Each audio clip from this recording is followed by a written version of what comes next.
Hello, and welcome to I Can't Pronounce Anthropocene.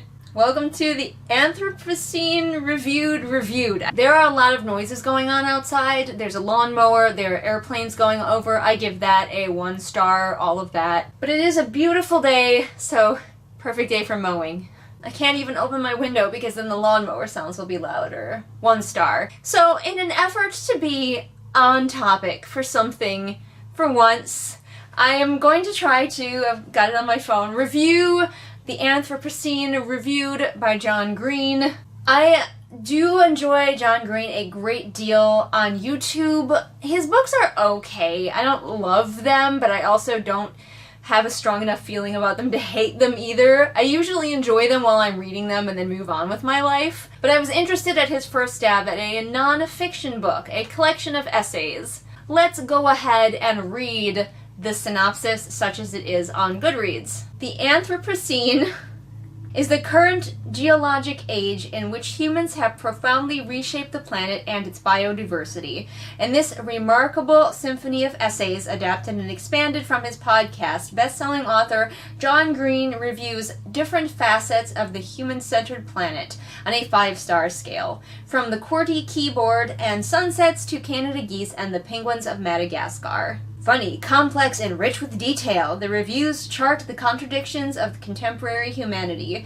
As a species, we are both far too powerful and not nearly powerful enough, a paradox that came into sharp focus as we faced a global pandemic that both separated us and bound us together. What are my thoughts on this collection of essays by John Green, a YouTuber whom I enjoy? I've never gotten really into the Vlogbrothers because I was too late for their rise, and their sort of current iteration, while interesting, is not my favorite thing on YouTube, even though I do really enjoy watching both of them still. So I'm what you would call a very tepid fan. A fan, but not rabid at all. So I mentioned that I find John Green's fiction books to be fine, and yeah, that's kind of where I am with this one too. I was really looking forward to it. There's a lot of things you could do with the idea of reviewing things about life, like Canada geese and the QWERTY keyboard, that you could really have fun with, because if you have read any of the best reviews online, you know, those reviews that you really love to go read, whether it's on Goodreads, whether it's on Amazon. There is just a certain style to the best online reviews that makes them so compulsively readable and enjoyable. And I was really hoping that John was going to be able to emulate a lot of that feeling, of that humor, of that snark, just the overall feeling of some of the best internet reviews here in his essays. I kind of thought that was probably what he was going for, but unfortunately, not really. There was much less humor than I was hoping there would be, and the essays were just essays, and they meandered quite a bit to the point where I would forget what we were supposed to be reviewing by the end, and then he'd be like, oh, and this is the thing, and Canada geese, 2 stars, or something like that, and I'd be like, oh yeah, we were talking about geese, because he would just wander off so much. And of course, the Greens always do strive to be educational, so you're definitely going to learn stuff in this book. And I don't have a problem with that. I did enjoy learning it. I definitely think this book would be better as a coffee table book, where you don't just sit down to read it straight through, or in my case, listen to it straight through. So I was doing that thing where I listened to books at work, and I just had it on, and I think it would be more enjoyable if you pick it up, read one essay, set it down, instead of just back to back. There are lots of heavy-hitting topics in this, especially talking about health and mental health. John doesn't shy away from sharing with you a lot of mental health issues that he has had, and I can relate in many ways to a lot of the issues that he has had. I also just kind of relate to John Green in other ways. Maybe it's because we're both old now, but he talks about how when he goes traveling, other people want to just go out all the time, enjoy all of the sights and the scenery, and he and I are both of the mind that we can do one intense sightseeing thing per day, and then we want to go back to the hotel room and lay down. However, even though he did cover a lot of those heavy-hitting topics, the book still felt like it was kind of at the same level the whole way through. There were never any real spikes, there were never any real lows. It was just kind of meh enjoyment, but not intense enjoyment or intense dislike. And unfortunately, just meh is not that interesting to talk about. I will say that this book did manage to make me emotional, and some people would say that, well, if the book made you tear up, that means you must have, like, really liked it. It made me tear up a couple of times, okay? And if that is a factor for you, maybe check this book out. Especially with the audiobook, it made me tear up maybe more than it would have with just reading the book. Him singing, "We're here because we're here." My feelings. And also listening to the call of a long extinct bird will never not make me cry.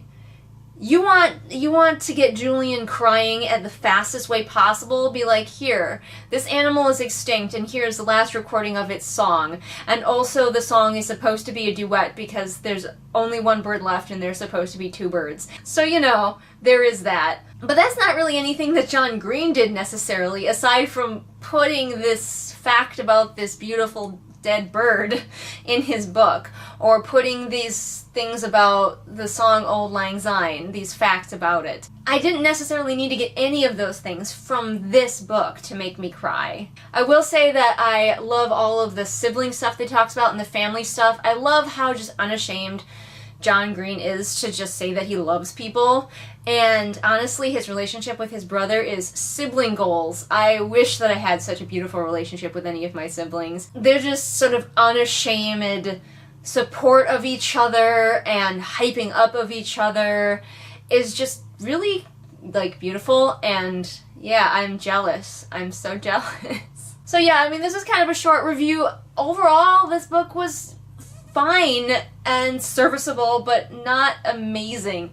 Definitely not a 5-star. Definitely would recommend sort of splitting up your listening to the essays. It might be a little bit more enjoyable if you weren't marathoning them like I was. I do recommend the audiobook if you like audiobooks. John, of course, reads it, and of course that is easier for me to get emotional when I'm listening to his voice because he's someone that I know and I can picture his face, and I know already a little bit about him and already know what he cares about and what makes him emotional. So that is definitely a factor as well. I do recommend the audiobook. I give the Anthropocene Reviewed 3 stars.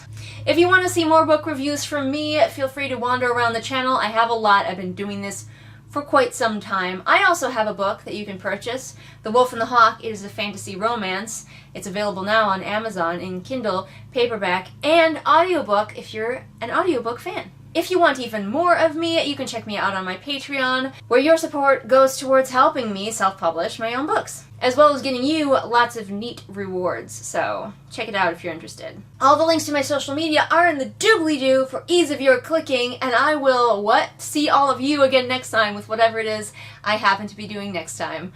Bye! Quick, let me explain. No, it's too much. Let me sum up.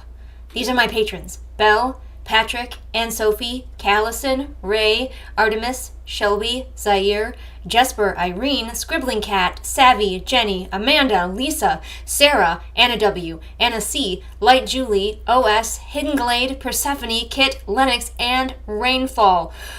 Whew, I hope you were paying attention. Those are some awesome patrons you just heard about. Special edition shout out for Anne-Sophie today. She finally has some videos up on her channel, and I promised that as soon as she had videos on her channel, I would send people her way. Go to check them out, see what's going on over there. Enjoy your time. We're here because we're here, because we're here, because we're here. We're here because we're here, because we're here, because we're here.